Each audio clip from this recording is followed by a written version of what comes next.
জয়গুরু খামখেয়ালি প্রাণ চ্যানেলে আপনাদের স্বাগত। আজ আমরা পড়ব মানবের সার্বভৌম ধর্ম। লিখছেন শ্রী সুনীল কুমার নন্দী। জয়গুরু।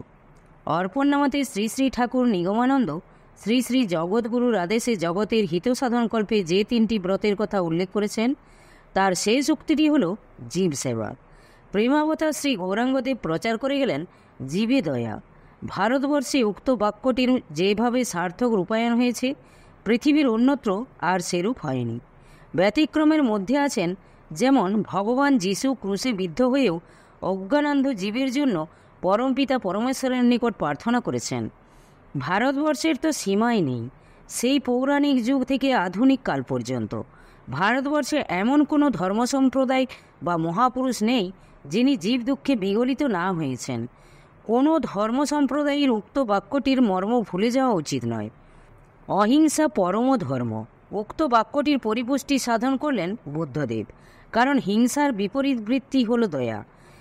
একদিন তিনি উপবনে বসে আছেন, হঠাৎ তার পদপ্রান্তে এসে পড়ল এক শরবিদ্ধ পাখি।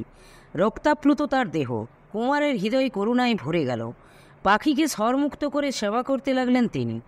এমন সময় খেলার সাথী এসে পাখিটি তার বলে দাবি করতে থাকে। সিদ্ধার্থ ঘোর আপত্তি জানালেন এবং পাখিটিকে মুক্ত করে দিয়ে সাথীকে বললেন, পাখিটিকে যে স্বরাঘাত থেকে প্রাণ বাঁচায় তারই পাখিটির ওপর অধিকার। প্রাণদাতার দাবি সেদিন জয়যুক্ত হয়েছিল এবং এই ঘটনায় গৌতমের হৃদয়ে যে করুণা ছিল তারই প্রমাণ পাওয়া গেল। বুদ্ধের ধর্মনীতির মূলই ছিল অহিংসা। তার প্রকৃষ্ট উদাহরণ তার নিজের জীবনের আচরণ। তিনি ভিক্ষুকদেরও বলতেন, তোমরা সবাই ঘর সংসার ছেড়ে সঙ্ঘে প্রবেশ করেছ, কাজেই তোমরা যদি পরস্পরের সেবা শুশ্রূষা না করো তবে পীড়িত অবস্থায় তোমাদের কি করে চলবে। তাই তিনি দিনের পর দিন বছরের পর বছর জনজীবনের সঙ্গে মিশে গিয়েছিলেন।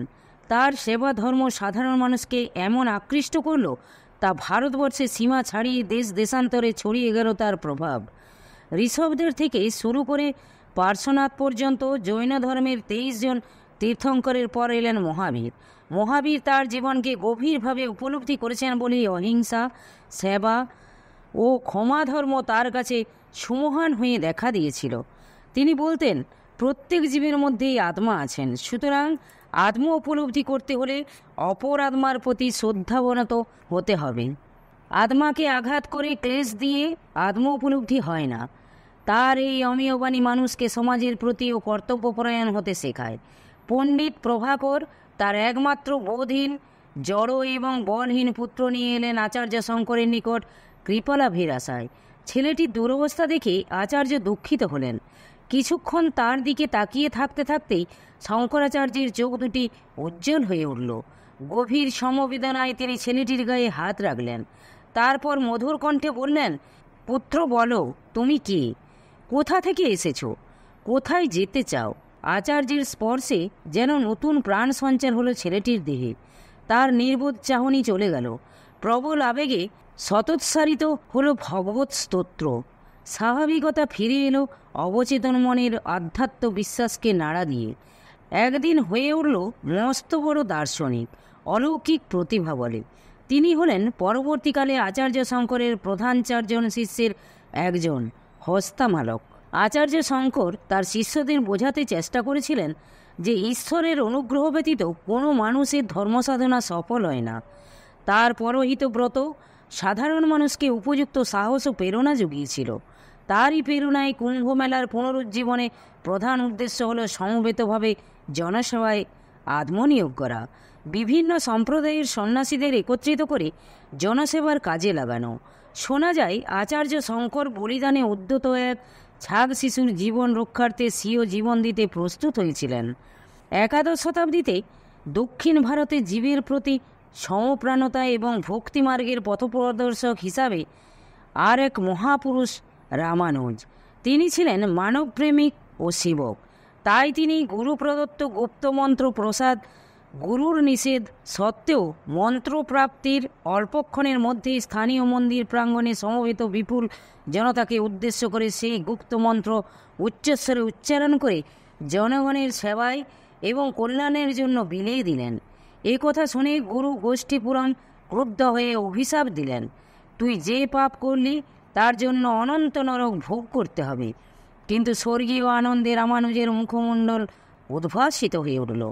রামানুজ সহাস্যে বললেন, প্রভু, তাদের ঈশ্বর অনুগ্রহ লাভের পথ যদি সুগম হয়, আমার এই পাপ কর্মের দোষে তাহলে আমি যুগ যুগান্তর নরকে থাকার শাস্তি হাসিমুখে বরণ করলাম। রামানুজের ত্যাগময় জীবন হাজার হাজার লোককে আকৃষ্ট করেছিল। পবিত্র জীবনযাপনে ও ভগবানে বিশ্বাস স্থাপনের উপদেশ মানুষের মনে নতুন শক্তি এনে দিয়েছিল।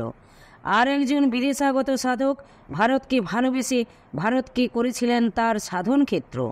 তিনি হলেন খাজা মঈনুদ্দিন চিশতি। তার সাধন ক্ষেত্র ছিল পুষ্কর আর সাবিত্রী পাহাড়ের নিকটবর্তী আজমির শরীফ।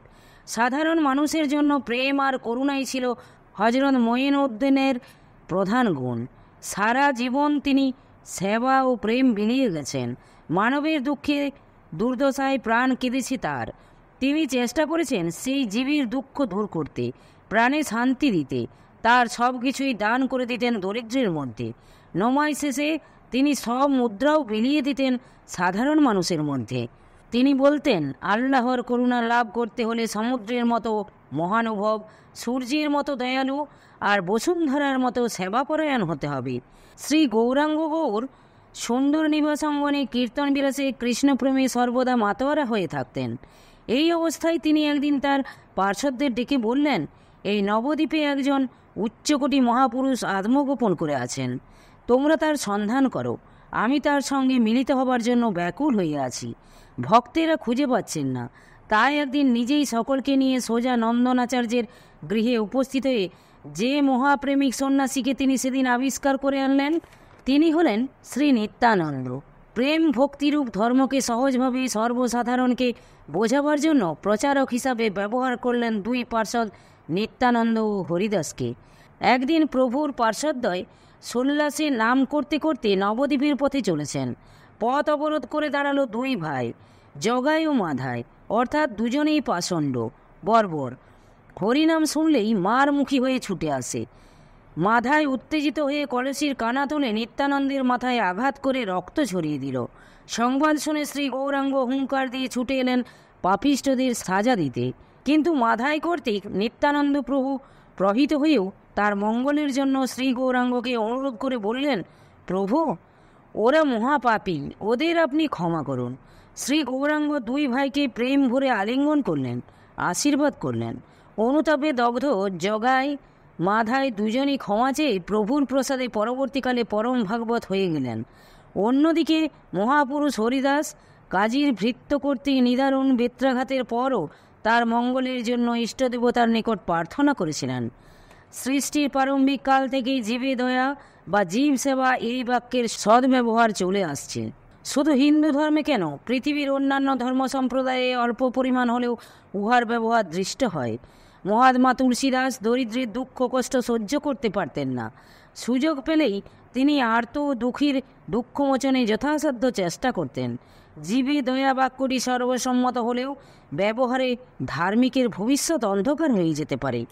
জীবকে দয়া করতে গিয়ে অহংকারের অগ্নিতে যেন দগ্ধ হতে না হয়। পরোপকার করব, পরের দুঃখ দূর করব মনে করতে অহংকারের সৃষ্টি হয়ে থাকে। জীবে দয়া করতে গেলে নিজের মহত্ব ও জীবের ক্ষুদ্রত্ব মনে জায়গার সম্ভাবনা থেকে যায়। তাই শিক্ষাষ্টকে বলা হয়েছে, তৃণাদপি শুনিছেন তরুরীব সহিষ্ণু না। কাজেই আপনাকে তৃণ অপেক্ষা লঘু জ্ঞান করতে হবে। আবার যে আপনাকে তৃণাপেক্ষা লঘু বলে জানে, সে কি প্রকারে অপরকে দয়া করবে? তবে কি জীবে দয়া কথাটি নিরর্থক? তা মোটেই নয়। তাই শ্রী শ্রী ঠাকুর নিগমানন্দ তা সারস সংঘসেবীদের ত্রিব্রতের মধ্যে শেষটিকেই রেখেছেন জীব সেবা। জীবে দয়া বাক্যটিকে গুরুজি ব্যবহার করেছেন শিবজ্ঞানে জীব সেবা বলে।